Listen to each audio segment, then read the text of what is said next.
Hello guys, welcome back to my channel. All right, I'm finally gonna do this video on my Tillandsia, my air plants. So yeah, I mentioned this in a previous video. I think it was my bromeliad video.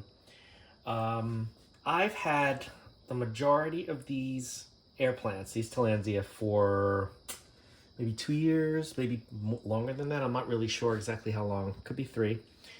But I always used to kill them. I never had success with these guys. I did all the wrong things, which were overwatering, underwatering, or not enough light.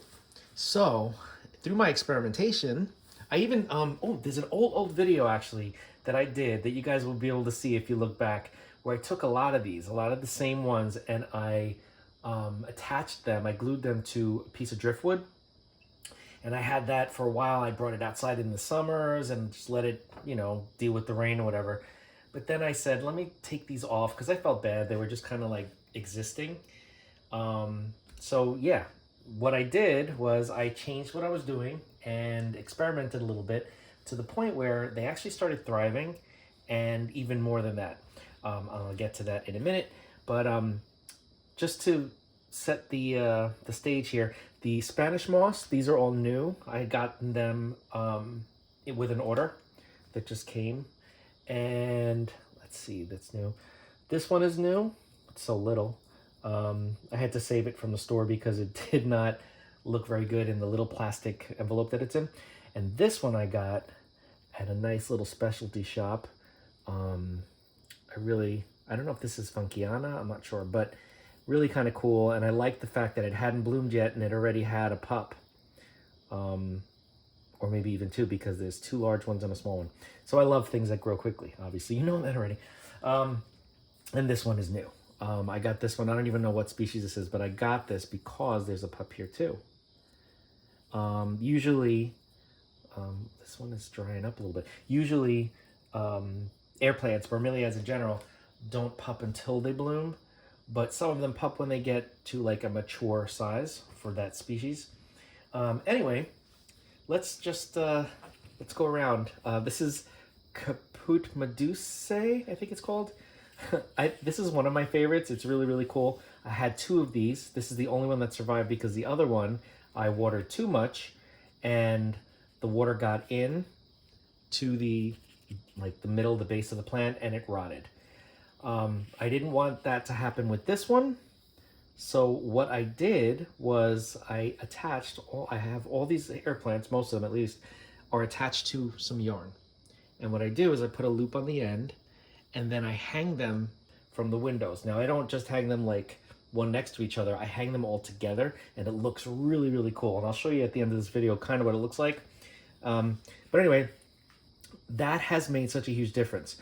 I don't soak my air plants at all. I don't soak them. I haven't soaked them for years. All I do is I mist them, but I mist them frequently. Anytime I'm walking past, I have the mister near them. Every time I'm walking past, I'll just mist them, even if it's not completely drenched. And from doing that, you can see a lot of these plants have these new roots coming out. Not because they're looking for water, but because they're actively growing and looking for a place to attach. So some of them have bigger roots than others. Like, look at these guys. These roots are huge.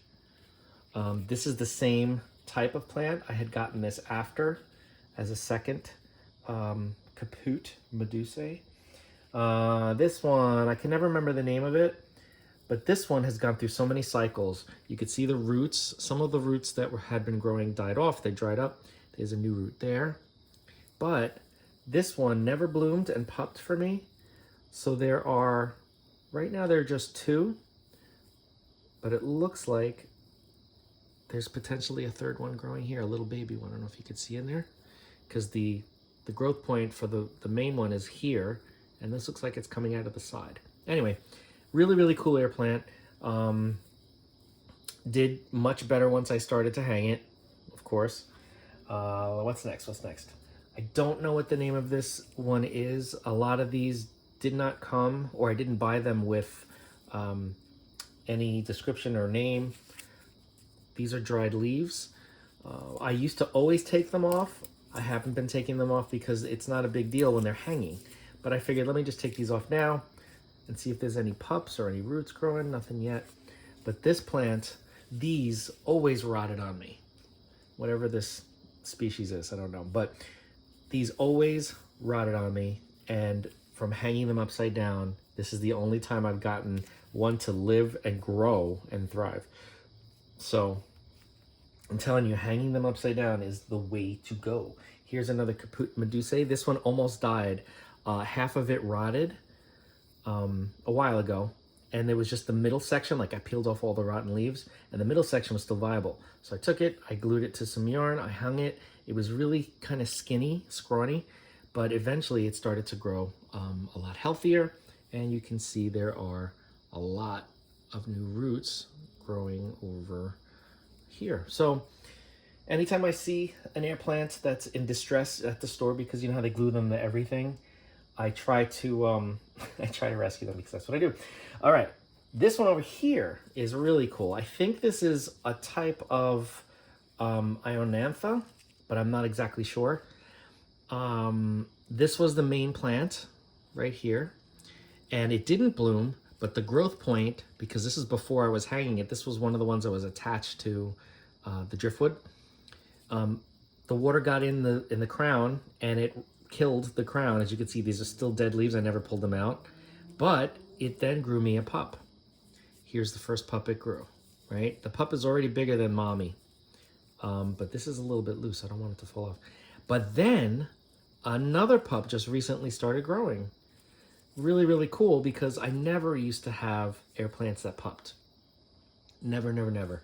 But now it's like I got roots, I got pupping, I got all kinds of stuff. Oh, and by the way, just so you know, originally these were in a north-facing window, not in a flight. They didn't do anything. They just kind of survived.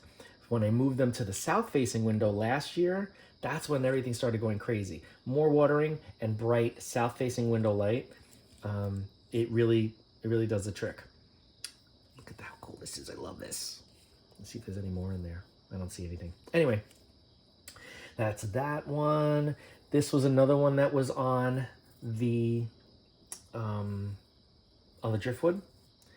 This one was as small as this when I got it.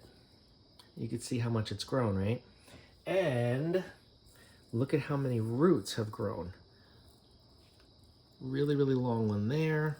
Another long one here. These dried up and died because, you know, normally they would just attach to something and then just hold on tight. But now we have 3 new ones here, new roots, and a bunch of dead leaves. But you know what? I'm going to leave those leaves on there. I don't want to mess with this. I'm just going to let it be natural. I just think it's so cool looking, especially when I hang upside down. So now let me show you, since more about the care. I don't fertilize these at all. I know I could. I have my orchid fertilizer. I can add a very little, a dilute amount to my spray bottle, my spray, my sprayer. But I just don't. I just kind of let things be what they are, and I wanted to see how they do with just the light and the water, and so far it looks like it's enough. But yeah, so anyway, to show you how these guys normally look, I'm just going to put them all together, and then I'll show you what I do with the ones that don't have any yarn, because some of these newer editions don't have any yarn on them to hang from.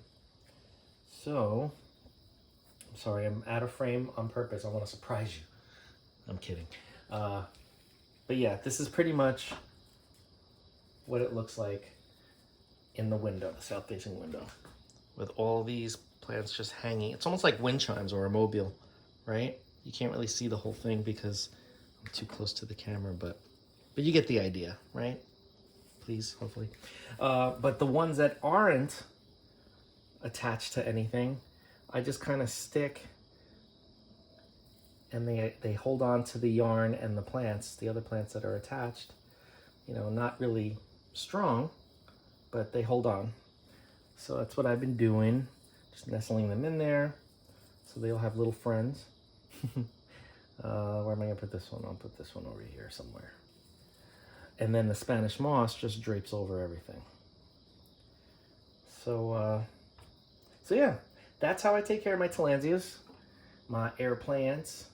Again, if you look back, I don't know when I did that video, but when I created the air plant driftwood thing, you'll see some familiar faces or familiar leaves.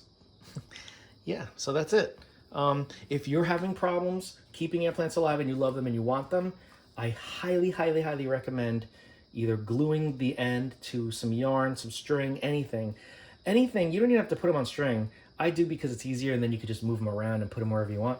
But putting them upside down has saved all of their lives. So yeah, just something to think about if you want to give it a shot. I will not grow my air plants any other way except hanging. Even though these guys are curving upwards towards the light, that's fine. I'll let them do what they want to do. And there's enough airflow in the area so that they dry up relatively quickly. That is one thing that I've learned for sure. It's not that you have to necessarily soak them 100% and then let them dry the rest of the week. Some people say that. That's one way to do it. What I'm realizing is these plants love to get wet and then dry quickly, and then get wet again and then dry quickly. Think about like a rainforest, constantly raining and then it stops. Then it rains again, then it stops. Like in one day, it could rain multiple times.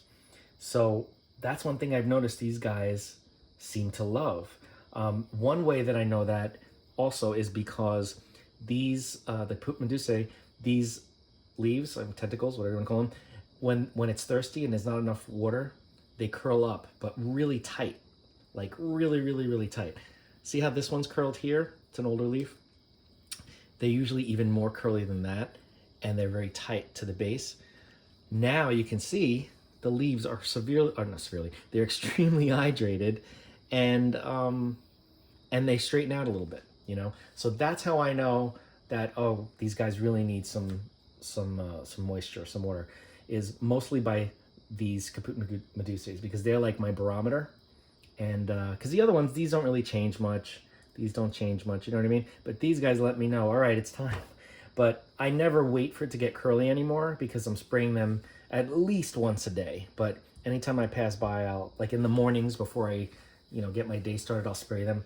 And then when I'm back, I can spray them again. Before I go to bed, I spray them, like just whenever. But as long as I know that these are not curled tightly, they're getting enough water.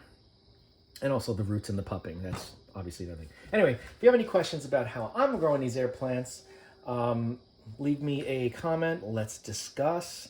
Yeah, if you just want to talk about your plants, or if you have any, if you'd like some advice, because obviously I found a way that works for me, yeah, just let me know, we'll talk. Don't forget, if you have not, to like, comment, share, and subscribe. Hit that bell if you want to be notified, and I will see you in the next video.